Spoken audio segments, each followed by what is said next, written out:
It's What's in Your Earbuds Monday. Welcome back. We had a 2-week hiatus. Joe and Santino are here with me today again. We are now the three-headed monster. To give you an idea of how this show has evolved, it started with Ohm and Joe a year and a half, 2 years ago, something along those lines. Lori popped in for 2 episodes when Ohm got busy with accounting and life and engineering and everything else. And after 2 episodes, I guess Lori got sick and tired of this shit too and said, I'm out. I stuck my head in and we've been here, and Santino played substitute host a couple of times for me while we were traveling. And now we're just, all three of us are here, and this is how we're going to be running the show from here on out.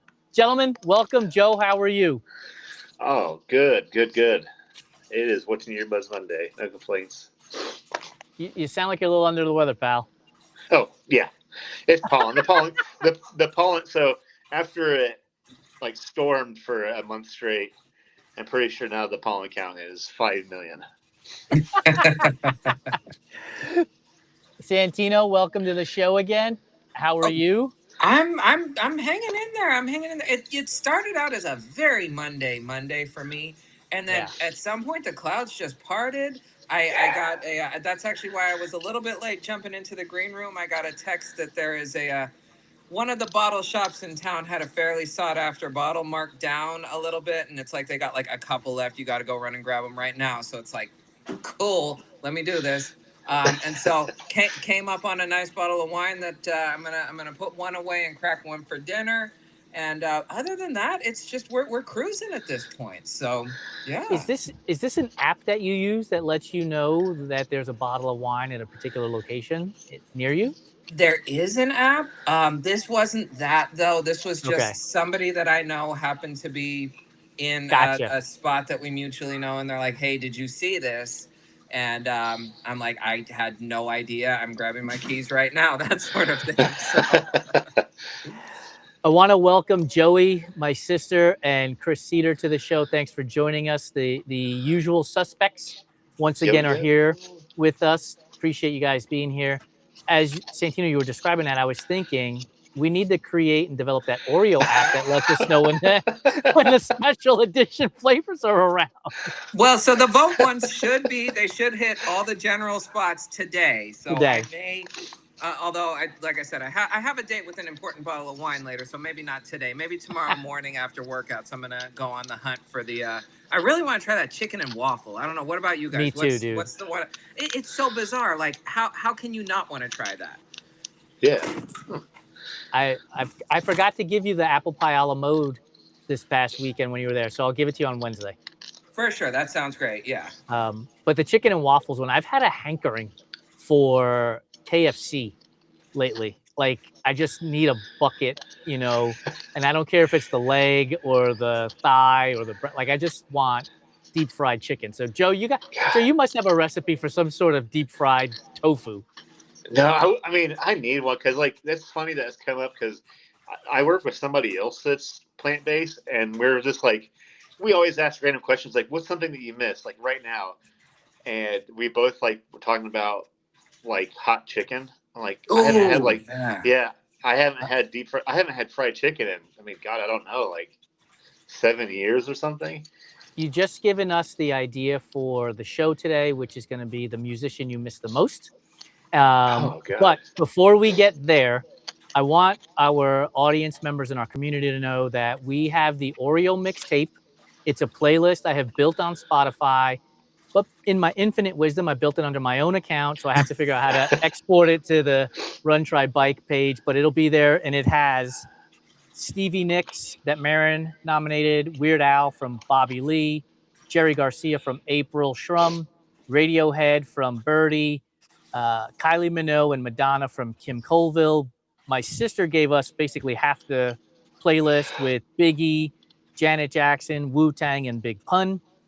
And Dan gave us House of Pain and Metallica. And then we have a Bob Marley and Sabrina Carpenter Espresso, as well as Raspberry Beret from Prince, and a Bruno Mars that Beth nominated. So I think we have an hour and 15 minutes on that playlist already. So sometime between now and next week, we will have the Oreo mixtape playlist on Spotify available for you.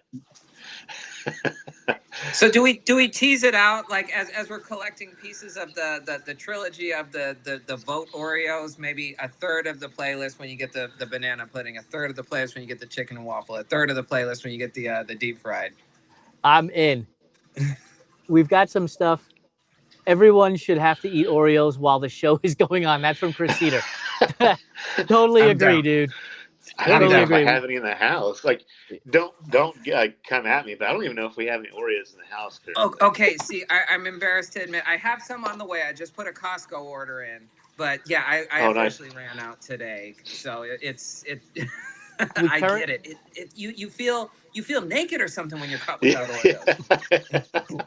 In the rotation right now is the gluten-free double stuff, the apple pie a la mode, and the toffee crunch. That's what's rotating in That's a solid lineup. Absolutely. That's a solid lineup. Ryan Reynolds has joined the show. Thanks for joining us, buddy. I take that back. I know I have duplex cookies in my. I have like a. Does anybody else have like a Go box like for racing? Like I have like a tackle box. It's like a trail box. Like yeah. If I'm doing a 10-hour Saturday. Like I don't even have to pack for it. I'm just gonna grab that box Friday night or Saturday morning, right? It's like I'm always like ready to run an ultra. So I know I've got some in that box. So. This is a level of preparedness I'm in envy of. I'm not there yet. I have like my bag, my like running bag if I'm going to either the gym or the track or something like that. And there's, random gels, candy, whatever it's like an old lady's purse. You don't know what you're finding in the bottom. But I'm definitely not organized like this. I need to get on your level. Yeah. Because I've gotten off the trail and haven't done an ultra in so long, I no longer have my tackle box. But my tackle box had all that shit, dude. Gels and electrolytes and salt tabs and just everything uber organized and perfect for that. My sister said she went to the store to look for the new ones and they didn't have them, but she got the loaded and holy ish. And I'm telling you, the loaded is the jam. The OG will always be there, but the loaded is the jam. The loaded is probably here's the deal. Obviously, nobody's unseating the OG anytime. Well, let's be so for real. The double stuffed is the new OG. Yeah, for sure. That's the OG. Yeah, nobody's ever gonna unseat that. But as far as the core lineup is concerned, the loaded is like that one friend of yours who like. They didn't say they were rich, but they were, and it was always fun going over their house. And like they were just a little bit cooler to hang out with than anyone else. That's the loaded, you know what I'm saying? Julia, would that be Pete Stumpf? Would Pete Stumpf be the kid that I went to high school with that is quietly wealthy? They had an in-ground pool, dude. They have like the nice pool. Sometimes they'd have a basketball court or something. Yes, he had that too. I had that friend. I was like, first there was the pool. It was like, then it was like they had toaster strudels for breakfast. Right? I was like, oh shit. Yeah, and it's just like, just take whatever. This was a totally different tier of people, isn't it? Like, damn, you live like this? Like what? You get to They had like a snack toaster strudel. Yeah, they had a snack pantry. I was like, oh wow. Yeah, that's when you know, like, wow, this is what it's like. This is how the other half lives, right? Right. Like the bagel bites. Like, wait, we don't got to share a cracker. We each get our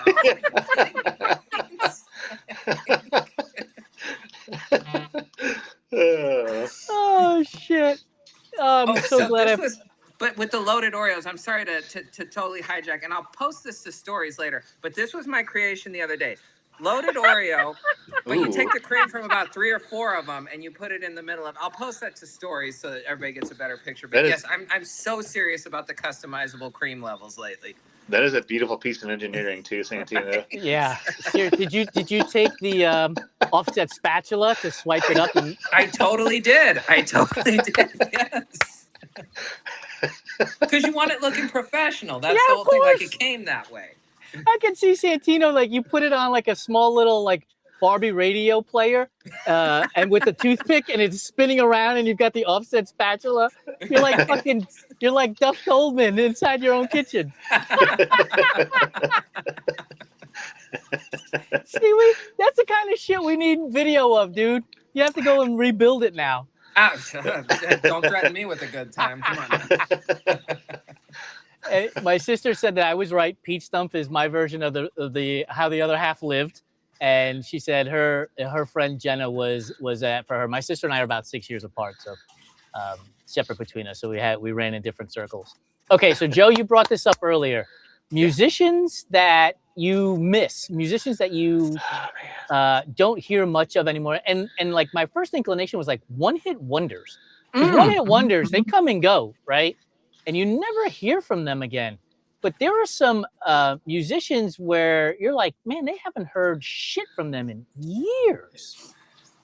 Oh yeah, I mean, okay, Mr. Jones aside, I mean, I haven't. The Counting Crows had stuff that wasn't on the radio that was good. Yes, I'm just like, why are they playing this shit on the radio? But then they played Mr. Jones every hour on the hour for a decade. So I saw Counting Crows in concert a while ago. I mean, my bad, but he refused to play Mr. Jones, like not even as like the encore, the second encore. He absolutely refused. You had like the audience yelling at whatever this, like people left pissed. But it's like, I get it. I totally get it. Right. Like that can't be your only defining song. Yeah, like my sister just wrote in the chat, the Oreo convo can take over what's in your earbuds every episode, and she's not wrong. But until Oreo fucking ponies up money, we're not gonna put them on every episode. What was the Ice Cube line? Stop giving juice to the Raiders because Al Davis didn't pay us. That's Mondelez. Come on now, you're on thin ice. Oh, Chris Cedar said that the Counting Crows was his very first concert. Nice. Really? Okay. That's awesome. Cool. Lenny Kravitz comes to mind. Like he always had good music. But he has great music, but he doesn't do it enough. And I don't like. Is it just because you get bored and you're like, man, I don't feel like doing this today? That's a good question. He was a super underrated guitar player too. I feel. Yeah. Well, he had like his whole like backing band. Like, do you remember his drummer Apache? Like, she was fucking legit. Like, what did happen to Lenny Kravitz? Right? What's he up to these days? Yeah, now I'm curious. Is he just touring doing the same thing, or does he have new music and we're just blind to it, or what's going on? Maybe I guess no way we could be blind. We need a deep dive, right? Let's see when his last album was. I would throw in there like another one. Like we see Adam Levine on that show where you spin your chair around. Oh yeah, that's right. But Maroon 5 hasn't put out an album in years. Not that I know of. I feel like they did the Super Bowl and got criticized for their Super Bowl performance, and that was it. Like, well, and Adam Levine, he's supposed to be not the easiest guy to get along with IRL, correct? That's what I heard. Well, because he left. I think he left the show. I can't even remember the name of that show where they spin the chairs around. Is it The Voice? The Voice, yes, The Voice. So he was on the show for the longest time, and then like he was gone for like a season or two. And then, what are you laughing at? When you're done, I have a really funny story. It's like go for it. The Voice adjacent. Okay. So this is something my wife makes fun of me about a lot still, even though this is no longer a thing. So a couple of years ago, I'm running a trail, and it's around a lake. And one of my earbuds falls out and goes into the reservoir. So I'm just like, obviously, I'm not getting that back. And I was like, I'm not going to just listen to one earbud. So I was just like, well, that's it for these earbuds. Fast forward to, I think I had like a run coming up, and I just like stopped into a CVS and bought the first pair of earbuds I could find. I didn't pay attention to the package. They were the Voice themed earbuds. And for like a year and a half, every time I would like use my earbuds, it'd go, "This is the Voice." And I'm too cheap to just buy stuff. So I just dealt with it. And then my wife used them for a few. She's like, "Do you seriously still have these?" I'm like, "They're still working." And they eventually died. But so yeah. I just bought a brand new pair of earbuds from H2O Audio. For those of you who want to use the discount, we have a discount code EAC20. Go to H2O Audio and use it. They're called Ripped Light, and they're earbuds that go in your ear, so I can use them when I'm running on a treadmill. And they're already marked down from $99 to $79. And then when I used the 20% discount, they were like $60 or something like that. So, nice. And they work great. I have a similar story, Joe. I was at Lori's family's lake house in Spokane, and I was trying to take pictures using the fucking camera and everything. And I put the earbuds down, and I accidentally knocked one over, and it fell in between the slats on the deck. And it was on a rock wall, so you can't get to it. Like, no matter how you try, there was no getting to it. And I was like, well, there goes that fucking set of earbuds. That's how. And it only took me a year to replace them.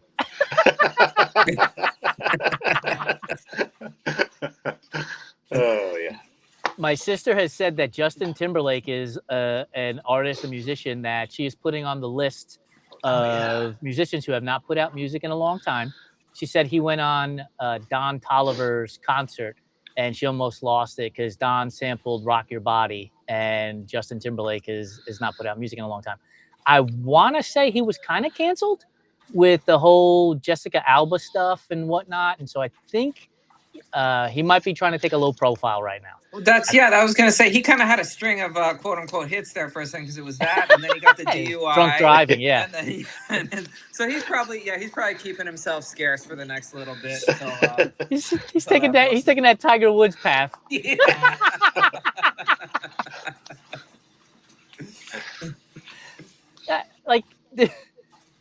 Yeah. Lori just chimed in with the drunk driver. JT is that got convicted.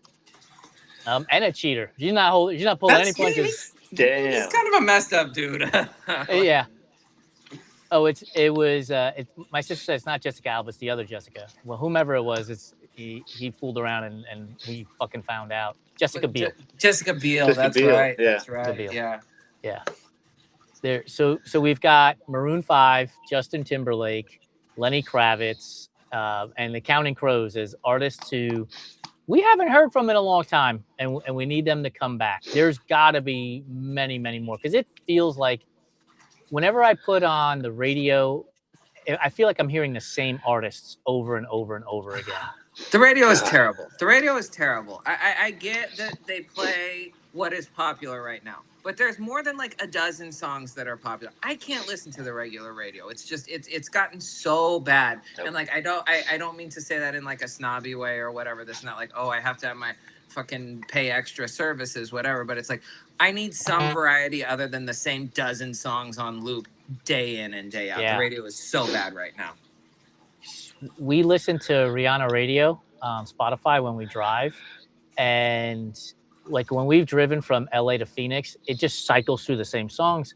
And so we recently put on Alicia Keys radio and have that now added into the mix, because you can only hear the same song so many times when you're driving for 6 hours too. Take a song that you love and then just drive it into the ground so much it's like, I don't want to fucking hear this song. Seriously. Yeah. The radio has ruined so many songs for me. It really has. It's wild. Like I don't understand. Like I get like labels are paying for distribution, and they work through that process to get those songs out there. But holy moly, like is the ROI on that payment like done after like a month? So here's what I had heard about this, and I don't know how true it is, but it does make sense. It's essentially they'll take certain singles from an artist and they deliberately want to like play them out in your head, whatever, this and that, because that's planting the seed of that's keeping that artist present in your mind. So it's not necessarily that song, but it's, if you come along the album, if you come along whatever to download, I guess there is a whole psychology behind it, but still, it's just there's got to be a better way for the consumer. Although at the end of the day, they don't care about the consumer. They don't care about us. Yeah. Chris Cedar said that there's a station in Pittsburgh that's been playing the same 20 songs since 2000. Nice. Like Is that their hook though? Is that like their thing that they only play the same 20 songs? Maybe they can't afford a studio host. This is just what we have the money for licensing right now. And they just play them in consecutive order, right? So it's 20 songs. Let's figure like 3 minutes. That's an hour. And after an hour, they will stack in, and we're back to song one. Like, do they still have the amateur radio people that run stations out there? It's just some guy. It's his playlist that he's just had since like whatever. He's dialed in from home. He's like, fuck it. Just press play. I got other things to do. Exactly. Like totally forgot about it. It's on some PC that he didn't even realize he's left running this long.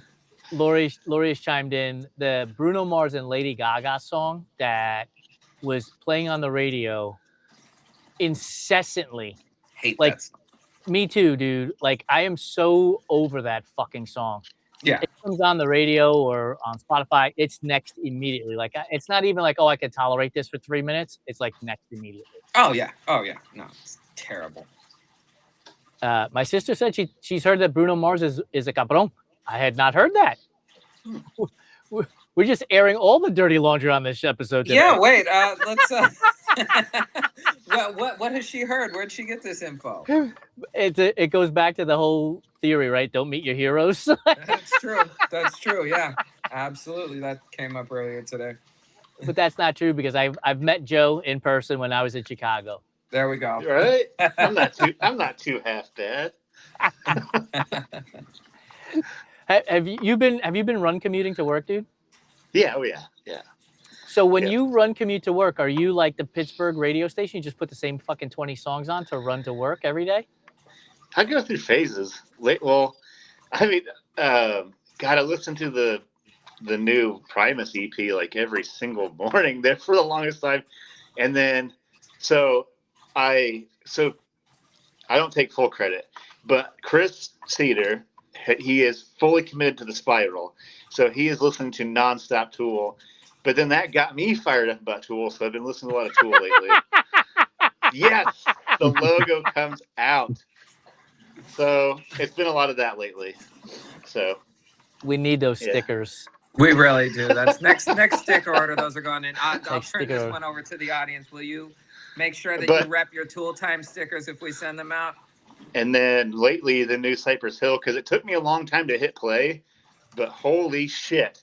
Like start to finish, I'm like this might be some of their finest work. It really is. I'd say it's their third best album. Yeah. I was like, damn.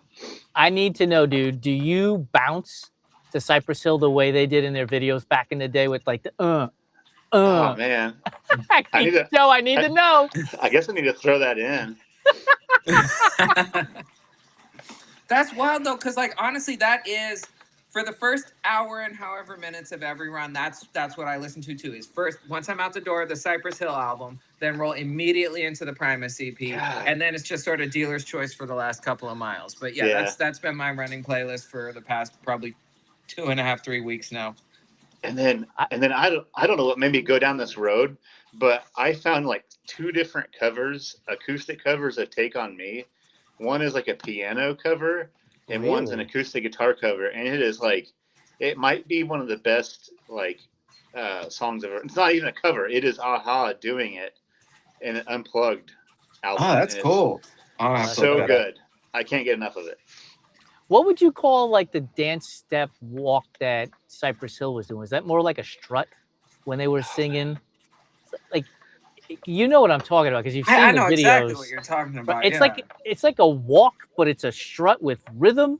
Yeah, you had a lot of those like step dancing, whatever, in like the 90s, like that. Yes. And then I mean, I'm sure it's a thing now where like people who like actually know all the dances and stuff could like tell you.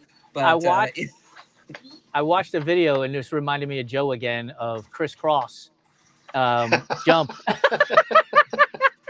And they're doing it. They're doing the walk with the hands, right? Yeah. And I was like, oh shit, I remember that. Or Naughty by Nature too. Do you remember called Feel Me Flow, the video where they were like doing like high fives with their feet? It was like, oh yeah, come on now, yeah. And I got into my sister said it's called rhythm. I have 0. I got caught in this like scroll the other day, and it was like rap went off the cliff when they stopped making songs like this and dancing like this, and it was all that hard hitting one step to the beat dancing, and it was hilarious to think like that's where rap and hip hop went, according to the post, whoever the hell it was, like that's when it fell off the cliff. And this was like mid 90s again, so it's an old hat. But see, that's the thing, because it was, and I really try not to fall into that trap of being like the old toad that's like, oh, my stuff was better, this and that, and blah blah blah. But there did seem to be a certain, they were having more fun with it, Now, if you go way back, you go back to like the 80s and like the Cold Crush and whatever, and they had like the fucking like ridiculous like George Clinton looking get-ups, and they're like ha, and the this and that was its own thing too. Don't get me wrong. I'm not shitting on it, but it's like I'm sure there was somebody who like that was their deal. And it's like, oh no! Now this this newfangled Cypress Hill and Onyx and whoever, Onyx, yes. See, there's one we haven't heard from in a while. That's another one we haven't heard from in ages. Are those guys still alive? That's it. Well, it's a good question. I'm assuming. I mean, I don't mean to kill anybody on this show, and I'll pay the fine if I have to. But I got to imagine that some of the people we're talking about might be dead. They might. Although some of them you don't want to look up either, because the one I was going to throw out, and I did actually look him up a while ago, was Cannabis. If you remember him from God, when I was in like high school, he's gotten weird. He's gotten Cannabis is real weird. Well, it's like I was wondering what, like I'm like guess I'm like ignorant to a lot of things, but it's like I love some mystical songs. I'm like, what? I was like, what's mystical up to these days? He's in prison. I was like, what? And not in prison for anything like cool either. Not good things. Like, damn it. Spill the tea on the show, dude, because we've already thrown GT in prison. Bruno Mars is a cabron. Like, we're getting rid of them all. Might as well tell us what Mystical did. Yeah, I'm just bummed because like where'd he go? Same thing. I'm like, where'd Mystical go? Well, that's where he went. I'm like, yeah. My sister said Evanescence is a musical artist that she hasn't heard from in a long time. Would love to hear her again. Chris Cedar said that that they were on tour with Hailstrom a while ago, and they still do tour. So you can get them. You just can't go buy any LPs. I wonder what happened to JD Dupree. I mean, when's the last time you heard of him? He was around there for a while, pretty hot and heavy. Wasn't there there was some weirdness there, wasn't there? Damn it. I could be talking about my ass. Let me double check. Damn it. Up to? My sister said I can tell you who shouldn't come back, and that's Fergie after she sang the national anthem. Right. Do I just like unintentionally pick the most problematic artist to listen to? No. Okay, so I'm wrong. I mean, there may have been something, but there's nothing like huge, at least not like as far as his Wikipedia. There's no controversies or anything. So it might just be that he's decided to, I mean, he made more money than God in his prime. It might just be that he's decided to step back and let somebody else take the reins over it. What was it, So Def?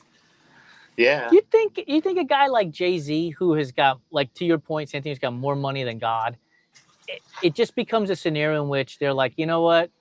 If I round up 12 songs, I'll put out an album, but it's not the priority right now. I'm going to do other shit. I could see that. Well, and that was the whole, and I mean, I have a love-hate relationship with Jay-Z. I love his work. As a person, he might not be the best dude, but I think that was kind of the whole thing with that Target album he released recently. Was I think he's probably just sitting on such a catalog that it's like, when I feel like dropping an album, I will. But if I'm him, if I'm in his position, it's like I never have to worry about money again. I never have to worry about working again. Anything I'm going to do because I want to, because it's fun. I'm assuming that's got to be how he's looking at it, but who knows?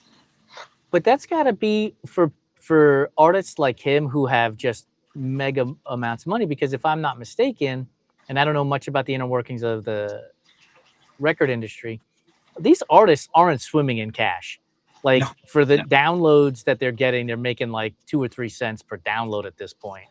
Yeah. No, and that's there's so many, you know, documentaries and video essays on YouTube and things like that where they kind of, you know, peel back the layers a bit. And that is the thing is it's a very exploitative industry. So unless you are, say, like a Jay-Z or somebody like that who has control of your masters, of your own work, of your distribution, you're not making nearly as much as people think. And this goes for all artists, not just hip hop artists, of course, but it really is, you know, essentially uh, uh, um, you know, not to trivialize, but as Jadakiss said, slave to the label type thing. So that's, you know, that's essentially what I think you're dealing with a lot of artists. Is they're definitely making more money than, you know, Joe Schmo who's shoving off to a 9 to 5 every day.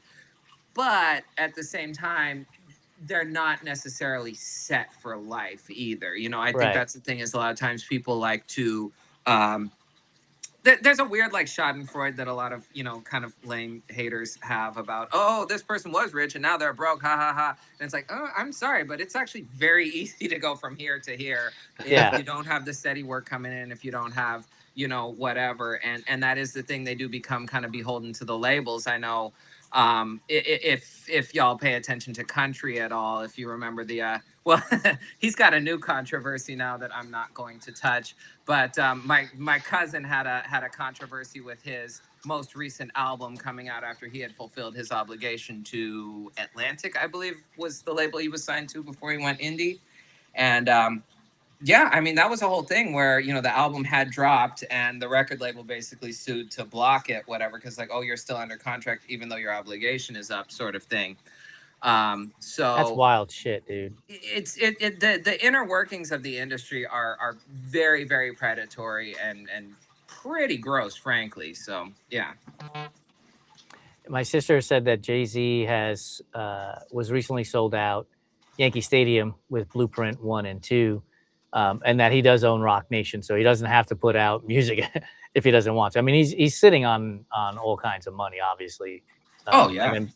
And then Beyonce is his wife, so it's not like they're digging through the couch cushions for nickels when they need to order DoorDash. That's the thing. Either one of them, if they're working because they want to. It's not something they have to do. So yeah. I just said like when they order DoorDash, do you think like people like that where they're highfalutin in that level are ordering fucking DoorDash at Uber Eats? That's a good question. No. They got chefs and whatever. Or yeah, well, chef can't make an Oreo, bro. True story. You but can't. I bet they have they still have too. They still have cravings for. Would you rather have somebody who works for you and be like, hey, will you run down to, you know, wherever, whatever their version of fries is? What's fries in like the nice part of the nice part of Manhattan? They ain't going to fucking fries. Sending their assistant down to wherever and like, hey, will you pick me up some Oreos and, you know, whatever else? I wouldn't imagine that. One, it's a security risk just having whoever knowing your address and showing up. But then two, like, what, you want to wait for, you know, whoever in their, you know, riding their Schwinn 6-speed down to the convenience store to bring you your Oreos? They're at the self checkout. Beep. Beep. Ryan Reynolds said they have a personal chef who is making them a deconstructed Oreo. Right? No deconstructed Oreo. Eat it as is. Right? No, for sure. Joe, let me ask you, Hustle in the Heartland is what, 2 months out? Just shy of 2 months out? What, month and a half? Have you been? Month and 11 days? Yeah, something like that. Yeah, month and 17 days probably. Have you been constructing the playlist? I guess I need to put that out because I did one last year. I'll put that out so people can say. It had like 14 hours on it, like really quickly, but I had to go through and take some songs off because I was like, hey, there's gonna be like it needs to be PG-13, and then somebody put like Disturbed and something else on there. I was like, this is like not that I don't like some of these songs, but so yeah, I'll put that out there. Are you talking about our 2026 EAPN playlist or a different one? Last year's, yeah. Okay.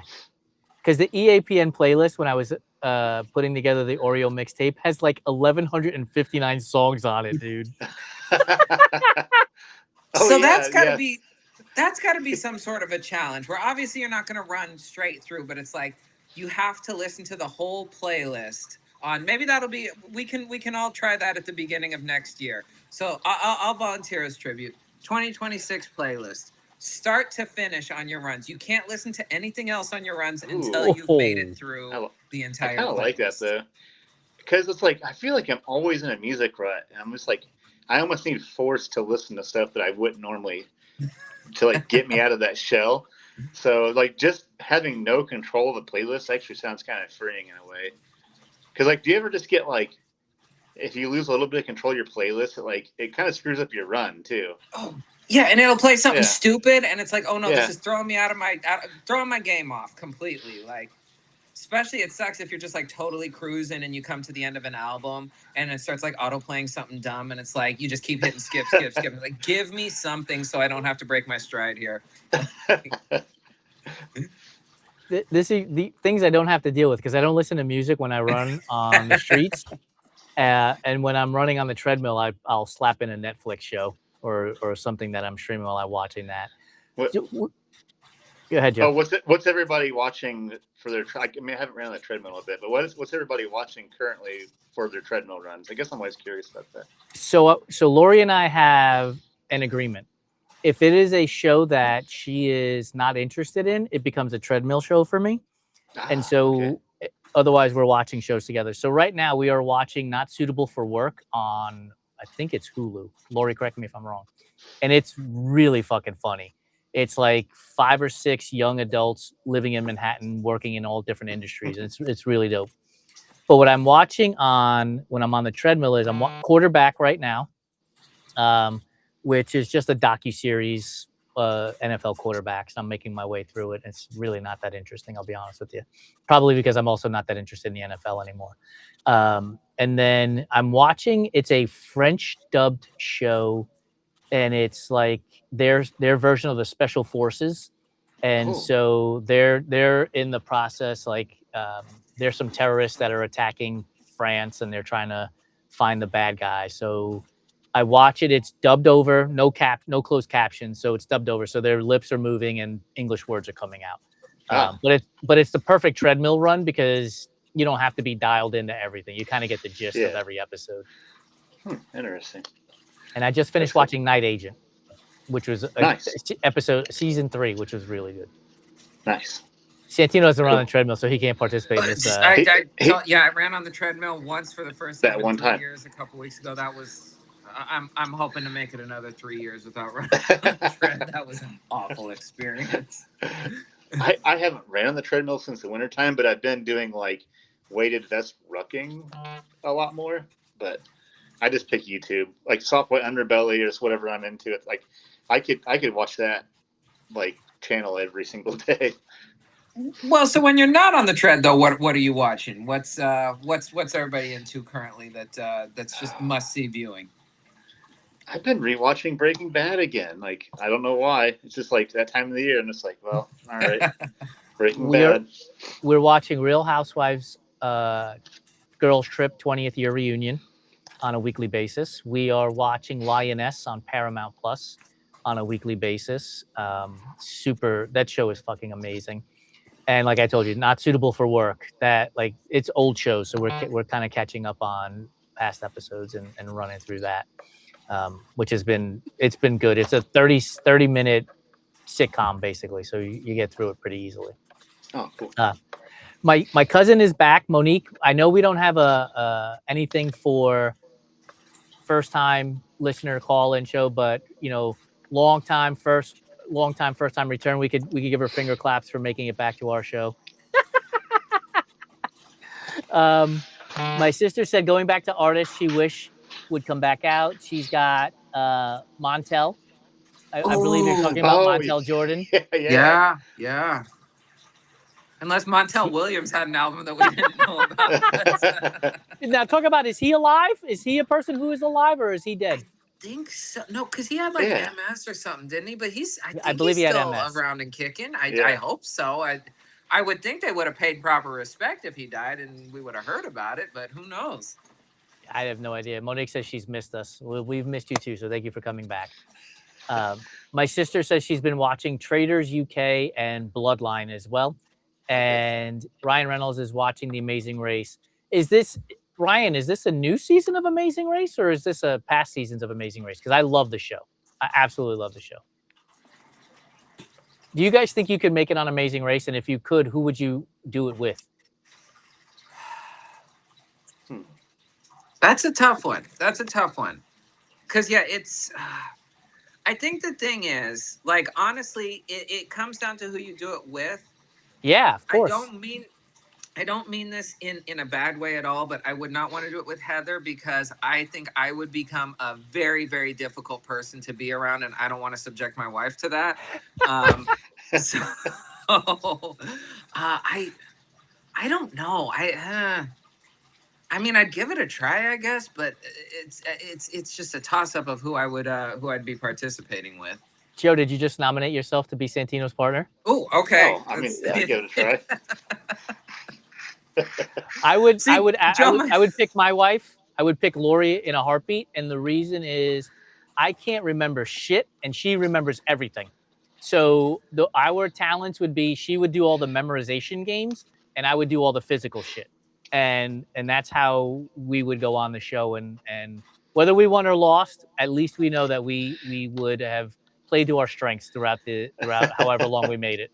For sure, for sure. Ryan Reynolds says it's all old shows. Shout out to Justin running in Stash for joining us. Welcome to the show, my friend. Oh, what's up? Justin, first time to the show. The topic has been artists, musicians we wish would make songs again because we haven't heard from them in a long time. So if you've got any that you wish you could hear again because you haven't heard from them in a long time, that would be great. Ryan Reynolds said he used to watch the Montel Williams show back in the day when he was out of school for the summer. Yeah, it sounds about right.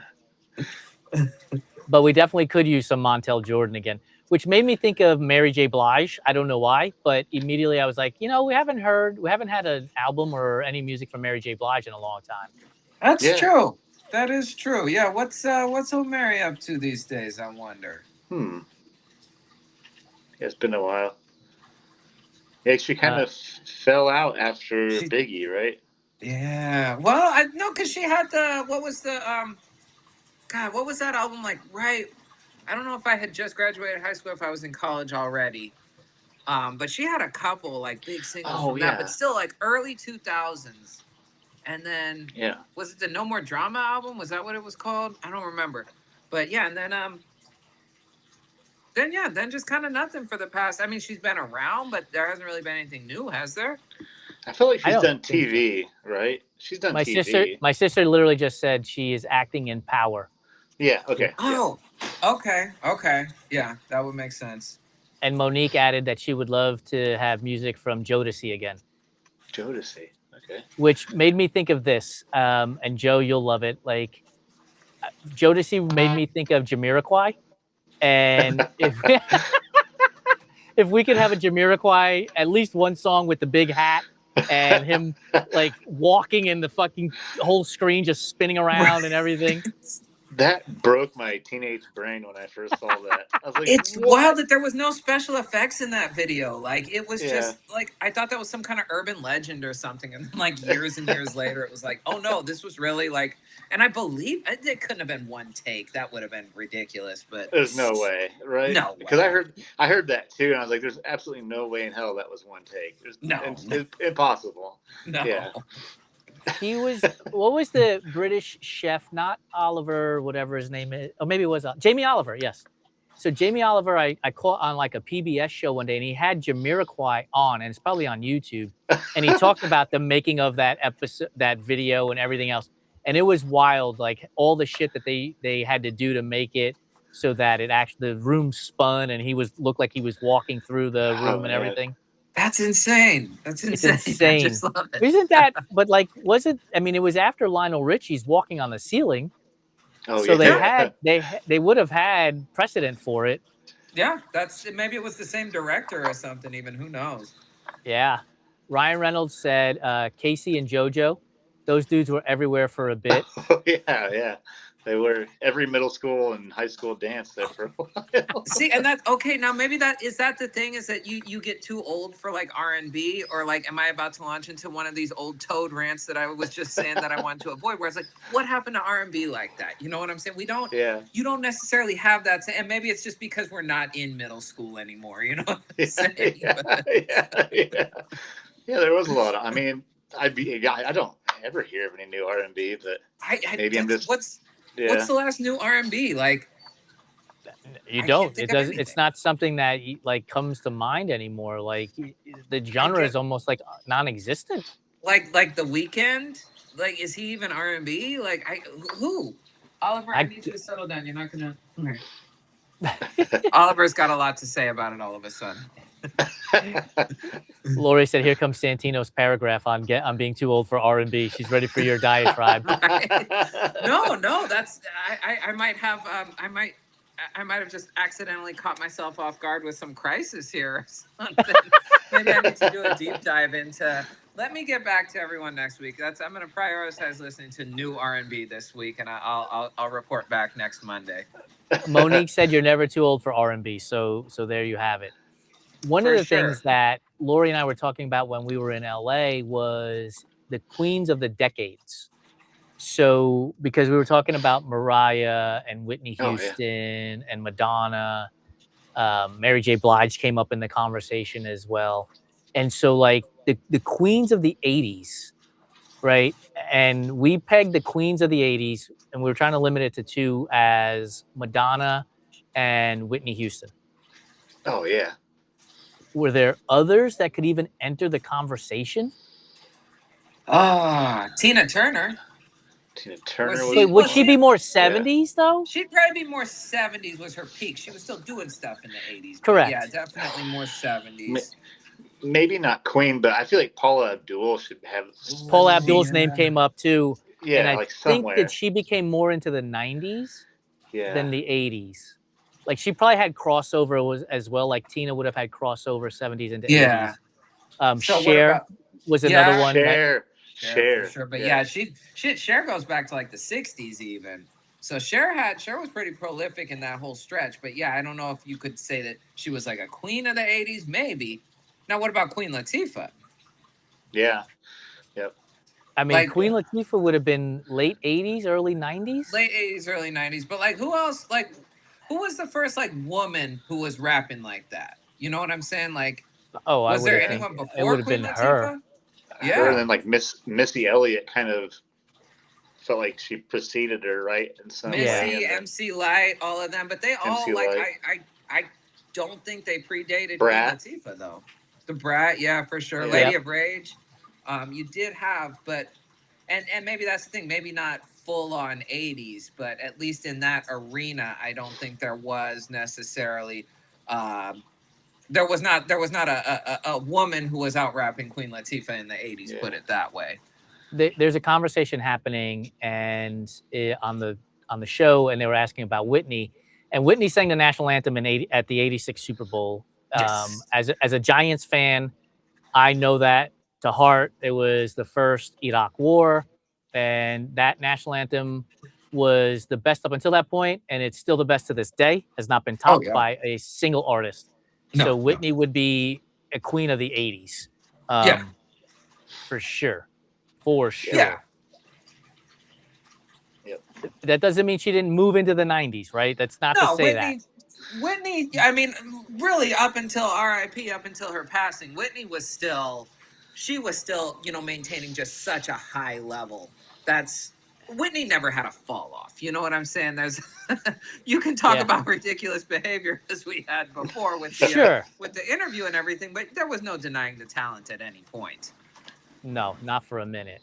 So that's where we kind of were. Like we were bantering back and forth about Cher, Tina Turner, Madonna, Whitney, Paula Abdul, Mariah. Like, is Mariah 2000s, 20 to 2010 queen? I mean, it feels like she's fucking been around for forever, and that Christmas song has never stopped being played. That Christmas song, that Christmas song has gone from like ironically appreciate to like if I fucking hear that song playing somewhere, I'm turning around and leaving. But it's a very sore subject in this house. I hate that. But I'd say like Mariah, yeah, I'd say like late 90s, early 2000s, because I definitely remember like when I was so I had graduated high school in 01, and she was big throughout all of high school. Because in fact, she had that movie that was very dumb, and like that had sort of become a joke among all of us in school. So she was already big enough to be experimenting with acting at that point. Yeah, true. So say like true. Yeah, mid to late 90s was probably when she was on the rise, and then her peak was in the early 2000s. Yeah. Names are popping up. Celine Dion has entered the chat. Gloria Estefan has entered the chat. Yeah. Yes. Britney Spears has entered the chat. But Janet Jackson, Janet Jackson has entered the chat. The goal was to try to find two. You could only pick two for each decade. So it was like, it's an arm wrestle. Chris Cedar has thrown Cyndi Lauper into the conversation. Oh yeah. You know what we've just come up with here? This is the musical equivalent of 82 and 0, because you're gonna have to roll for eras here. That's the whole thing. Because I would say 80s probably got that one sealed. 90s. How do you make this game, dude? So like it would have to be eras, and then genre. Right? That's how we'd have to figure it out. Yes. And then it would be like most albums sold or something? Yeah, maybe you'd have to go by like chart position, most albums sold, something like that. We almost need like matrices to like sort it out to like right. But like that's the thing, is we could come up with a formula here where we could have sort of your definitive like 82 and 0 lineup of like queens of every decade. Like, undefeated queens from every decade. Alanis Morissette has entered the chat as well. For sure. I mean, and Alanis is still doing her. Like my wife and daughter just saw her last year, and my wife's like, yeah, like Alanis blew the fucking lid off the place. Alanis gets down, absolutely, absolutely. Oh, my sister's just thrown in Salt and Pepper in there for the 80s. For sure. Roxanne Shante is another one for rap in there. Salt and Pepper is definitely a good one. Look, you're all gonna before her tripping over her own 2 fucking feet. J-Lo was topping the charts everywhere for a long ass time before she decided to open her mouth later on in her career. I got it. She was. I got it, but she was topping charts. But see, we really haven't even gotten into so like Lil' Kim. Might be a controversial take. I'd probably put Foxy Brown above Lil' Kim. Who else from that era? Like Beyonce. Ryan Reynolds has thrown in Beyonce and Destiny's Child. Yeah. Would Taylor Swift be the queen of this era? I guess. I don't. Right. Thank you. Taylor Swift would be right around now. Yeah, for sure.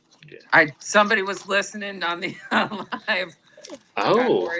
See, this is what I'm saying. Celebrities don't DoorDash; they have people bringing their Oreos. You know, I have never personally DoorDashed anything in my life. Good for you. No, good for you. Seriously, good for you. We did it in Seattle when we lived there. We got sick one January, so ill. We got COVID, and that was like a week or two, and then we got healthy for like a week, and then the fucking flu happened. So like leaving the apartment was impossible. So we DoorDash.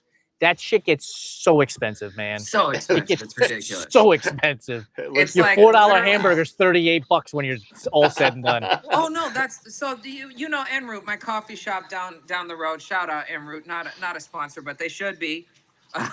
Jesse is Are you listening? But come on, Jesse. They got the breakfast burrito Jesse's girl. I love. But it's like just a chorizo breakfast burrito, whatever, and it's I don't know what they're doing, but they do it so well. I could drive down there. It's literally 5 minutes from my house. Pick the thing up for $12 after the tip, $15, and then you turn around, head home, and eat it. Or I could DoorDash, have it dropped off at my house for $27, and then you tip another, however much on top of it. It's like, I'm gonna give you the song. 10 minutes though. Yeah, right. Right. I saved 10 minutes and lost $30 in the transaction. I mean, my guilty pleasure is I've had my groceries delivered for like the last 4 years. Like I've not been to the grocery store in so long. Yes, Ryan Reynolds has said that his kids have heard him rant about DoorDash on more than one occasion. It's crazy how expensive that shit gets, man, with all the taxes and the tip and everything else. You're like, what the fuck? Absolutely ridiculous. Pat Benatar has entered the chat. Chris Cedar has dropped that in. I'm embarrassed I didn't think of Pat Benatar. Yeah. I'm going to give you the song. I think we're alone now. Oof. There doesn't seem to be anyone around. That's so Debbie song. Gibson, that's like Debbie my Gibson song and Tiffany have entered the chat. For sure. That's Tina my song Marie. to my dogs. They're always around.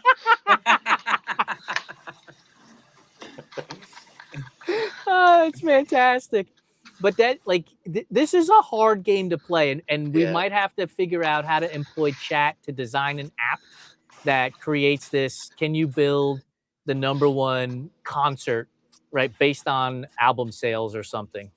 That's if we could get some sort of an aggregator to just kind of go through the fucking Billboard charts or whatever, because that would be where it would just absolutely kill you in time to transfer all that over. But if we could get something like that, it would be very, very easy. And like this would be every bit as fun, and then it would turn into something that drives you insane, just like 82-0, which I cannot play that game anymore. I don't play it anymore either, dude. No, I stopped. No, I deleted it. I don't even. Yeah, I had to delete it.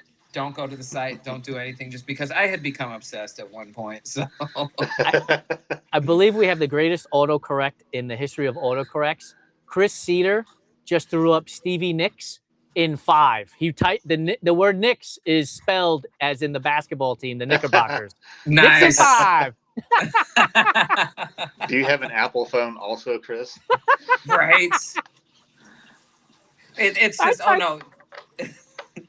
I typed something the other day, and it was like it missing letters and had like just gobbledygook in there. And I'm like seriously, man, how did you come up with this? Yeah. It will take correctly spelled words and change them, but then like the most egregious spelling errors, it just lets through. Like, oh no, you're good. I went to spell. I always spell the word "to" incorrectly because the J and the O are next to each other, and so it's always like TJ. Whenever I send something, like I'm gonna go through this and send it to Bob, and it's always like send it TJ Bob, and I'm like, come on, man. Like at this point, you know what the fuck I'm trying to say. Right? Seriously. Come on now. Christina autocorrect has been crazy lately. I'm telling you, Santino has said it multiple times. We're like, we are inside the matrix, and we're inside the bubble, like Jim Carrey. We are the experiment. We are it. It's glitching right now. Yeah. It's glitching right now for sure. But this is this could be a hell of a topic that we could carry forward forever on trying to figure out who the 2 queens of every decade is, because you will have this is a conversation I wouldn't bring up at the cookout because there will be fights. Yeah. Without question. That's the thing. You got to make sure that you have the right group of people for this, because it could very well get ugly. That's the whole thing. My sister has created a whole new game for us. 80, or she said 80s female bands, but you could do this for decades. And so for 80, she's got Bananarama and the Bangles. The Bangles are the Walk Like an Egyptian, right? Walk Like an Egyptian. Yeah, that's right. Yeah. And did that Manic Monday, was that the Bangles as well? Yeah. Yeah. I mean, you could throw the Spice Girls in there. Spice Girls would not be the 80s, more 90s, but 90s, Spice Girls would be in there. Yeah. Oh, Bowie but that's not a women's band though. But he is androgynous, yes. God, I'm sure there's like, yeah, for sure. What was the Heart was a female band? Oh, that's the one right there. Yes, for sure. Joan Jett should be. Joan I guess Jett, yeah. I can't read here, but Lori threw up the B-52s. Now they're led by a female, but they're not an all-female band, right? Didn't they have males in there? I think there's it was right? Was it two women and one guy? Yeah, and they Yeah, were. yeah. There's something about like, weren't they responsible for REM somehow? Because like REM is also, they were both from wherever, not Atlanta, but somewhere in Georgia that like you wouldn't expect Oh, to be like a Oh, I did hotbed of not know musical that. activity. But yeah, interesting. yeah. Um, My sister threw up the Pussycat Dolls, which is an excellent addition too. for Oh, yeah. sure. Yep. For sure. Destiny's Child, another great Destiny's band Child, to throw definitely. in there. They don't really like do you know how they have the boy bands like New Kids on the Block and stuff like that? Do they have girl bands doing that stuff? Well, yeah, it's true. Yeah, yeah. Diddy had the was it Danity Kane? Oh yeah, we don't talk about yeah, that. yeah. No, we don't. We don't talk about that. No There Diddy, wasn't, quite was it? literally. Uh, Yeah, our Ryan Reynolds said it was Atlanta. He believes it's Atlanta, Georgia for the was it B-52s Atlanta? Okay, as well. yeah. Interesting. Well, so yeah, I mean Atlanta is, yeah, you definitely have musical talent coming out of there. So that's not no disrespect to Atlanta, of course. No. I guess I would have never placed REM coming from Atlanta. I didn't know that.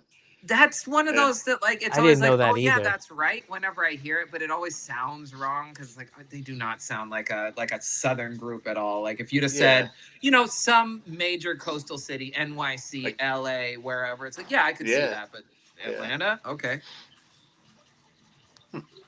Monique's got Total and SWV on there. Oh yes, on both accounts. Yes, Chris Cedar and my sister at the same time. TLC, I forgot about them. TLC is for sure, and Vogue, and Vogue. Yes. yeah. Oh God, yeah.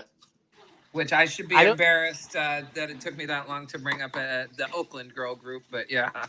Whenever I hear In Vogue, I immediately go to De La Soul, and I don't know why the connection in my brain works that way, but immediately it's like De La Soul. I don't know why. I get it. I don't know where the connection comes from, but I can totally see it there. It was definitely, if you listen to one, you were listening to the other for sure. Right? Yeah. Yeah. Oh, my sister with the Supremes from the 70s. That's an excellent call. Yes. That's an excellent call. For sure. The what's the lead singer of REM? Michael Stipe? Michael Stipe, yeah. What is the actor that he looks like? I always think of the guy who played the Russian in what's his name? The Russian in the Matt Damon movie, where they're gambling and he's eating the Oreos. Oh, Rounders. Rounders, yes. What's the actor's name? John Malkovich. John Malkovich, yes. Okay. So God, in my mind, John Malkovich could play Michael Stipe in a remake of an REM concert. Yeah, his tail was the Oreo. When he twists the Oreo, that was his tail. That's right. He put it back down. He's like, oh, he has a shitty hand, or Yep. That's exactly right. Good movie. Ed Ryan Reynolds with it. Pay that man his money. That's exactly right. Yeah, great movie. Great movie. Oh, Lori asked if ABBA was all women. I believe there was men in ABBA. No, yeah, they were half. I think it was 2 and 2. I think it was 2 and 2. Okay. I think it was 2 and 2. This is a fun game, like to try to figure out like all female bands or queens of their eras and their decades. It would be a hell of. I have no idea what that is. K-pop metal group, all girls. Oh. Only reason I know is because Marina's a fan, but. Is that are they the group that sings the song that sounds like they're saying the words bolognese? No, that's whoever does the music for K-pop Demon Hunters. Yeah. Yeah. So that's not an all-girls band? Oh, it might be. I don't know. Oh. Yeah. Which, yeah, you do have a lot of all-girls K-pop groups now that I think about it. Blackpink. That's the only one I can think of off the top of my head. Oh, the Go-Go's for sure. Yeah. Were they yeah. Yeah. And then the Google Dolls were all female? No. Nah, Google Dolls was all dudes, wasn't it? All dudes? Yeah. Damn. that would be also every 80s male hair band.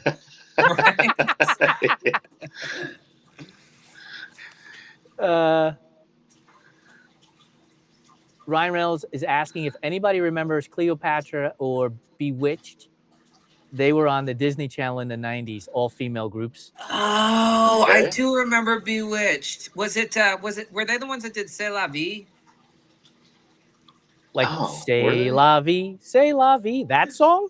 Not the, like, old tiny okay. one. Yeah, say you will, say you won't, say you something, say la vie. Like, yeah, I think that was Bewitched. Yeah, and they were on the Disney Channel for sure. That was you had a couple of like Disney Channel groups in like the late '90s, early 2000s. What was up with that? Because you had like O Town and they were hitting it big back. The Disney stuff was hitting it because remember you had Justin, Brittany, and Justin were coming out of. The Disney show stuff too. Yeah, for sure.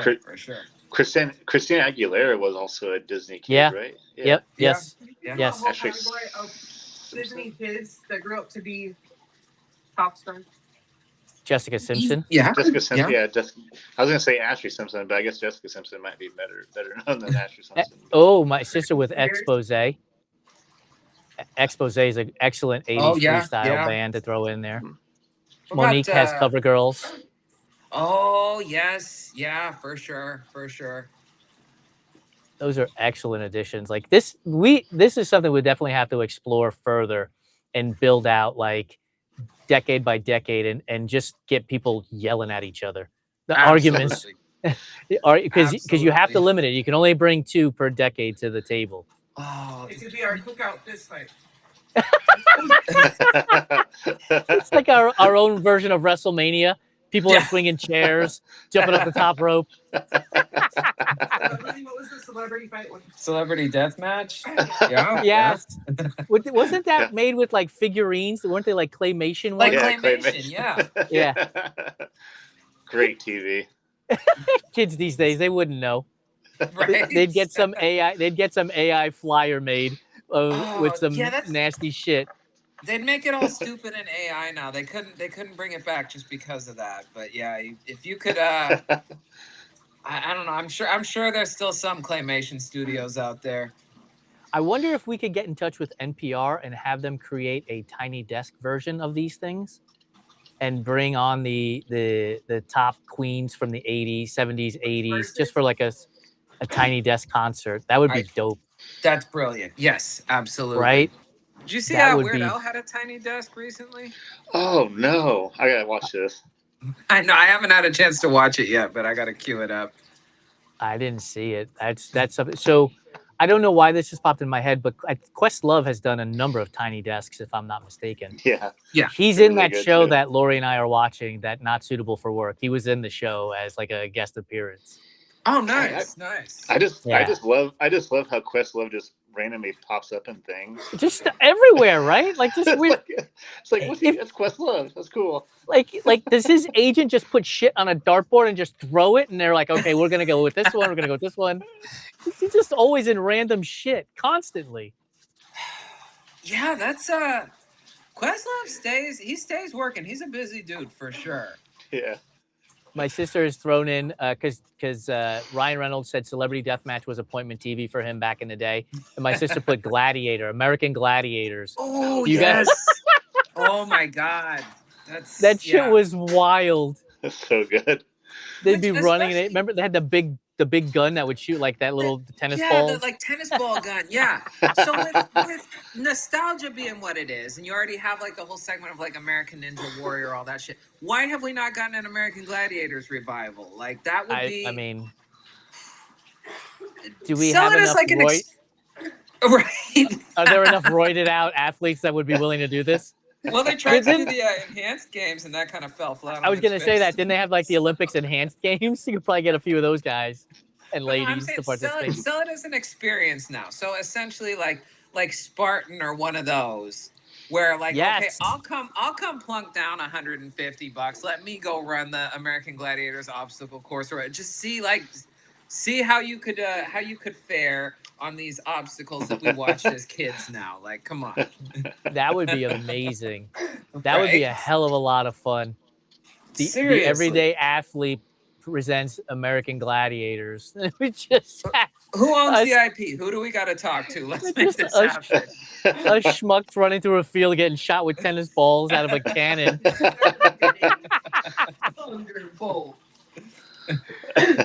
Oh, Ryan Reynolds says he believes that there is a new American Gladiators on with The Miz. He believes it's on Amazon. Oh, no way. Okay, I got to look that up. We're all about to bump up the ratings on that show as we go look for it. Bezos doesn't need any more money. That's for damn sure. Heather says we need names. We'll leave it to the audience to make those. Do you remember any of the names of the American Gladiators? Nitro? Was there there was an Iceman? Yeah. Oh, Nitro for sure. There was Nitro. Nitro, yeah. Yeah, Chris Cedar, I do remember when the Miz, was on The Real World as well. He was like a tiny little dude on The Real World, and then he made his way into the WWE. He might still be there for all I know. I'm not really sure. And now he's doing American Gladiators. Tino, I remember all the names because I love them, but they also apparently did a reboot in 2026. Well, that's what we were just discussing. So I think we need Viper, Lace. Somebody's got to be Laser. Somebody's got to be Lace. I'm voting for you for that, Tino. I'll be Lace for sure. Hawk, Thunder, Ice, Sky. Hawk, Thunder, Ice, and Sky. I think I just saw a video of Sky because she's about my age. And she put out one of those videos like, yeah, I'm no longer doing American Gladiators. I stopped my supplements and steroids and everything, but I'm still working out type of videos, and showed her in the gym pumping iron and stuff. Like the 80s, what were they? That must have been like the golden era of steroids, because between that and all the weird like bodybuilding competitions and stuff, which they still have, of course, but it was more mainstream. And then, of course, it was WWF back in the day. At the time, yeah.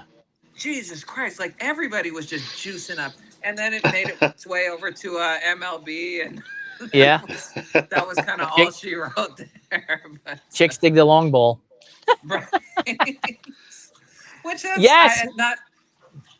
My sister just dropped Glow, Gorgeous Ladies of Wrestling. Oh, yes, that's right.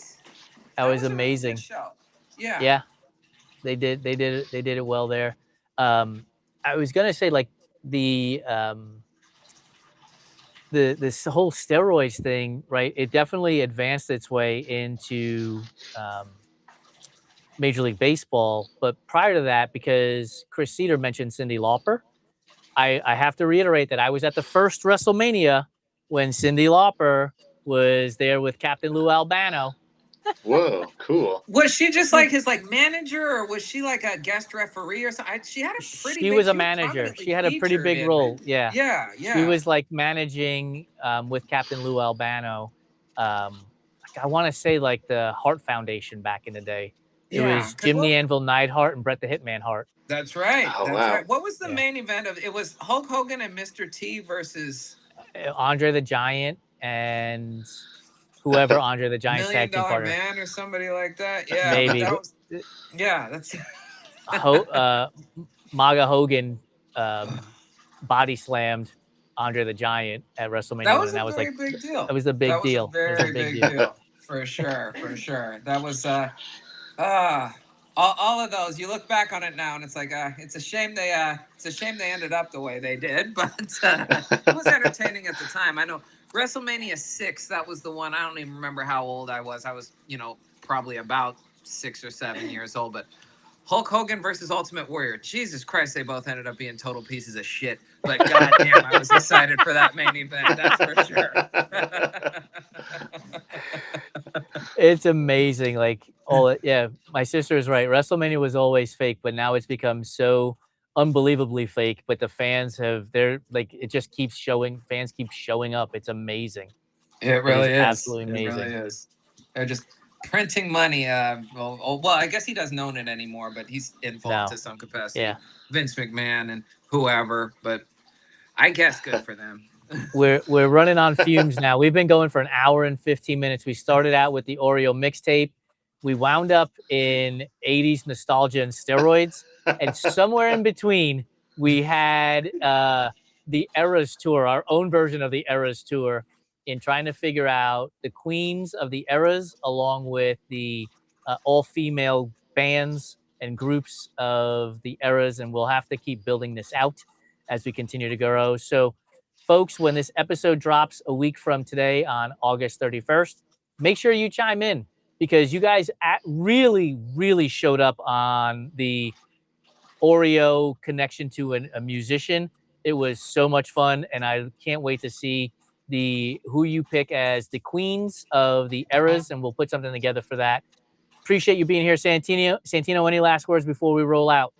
Oh, I can't handle the pressure. Eat your Oreos, everybody. Joe, send us on our way. Yeah. Well, see ya.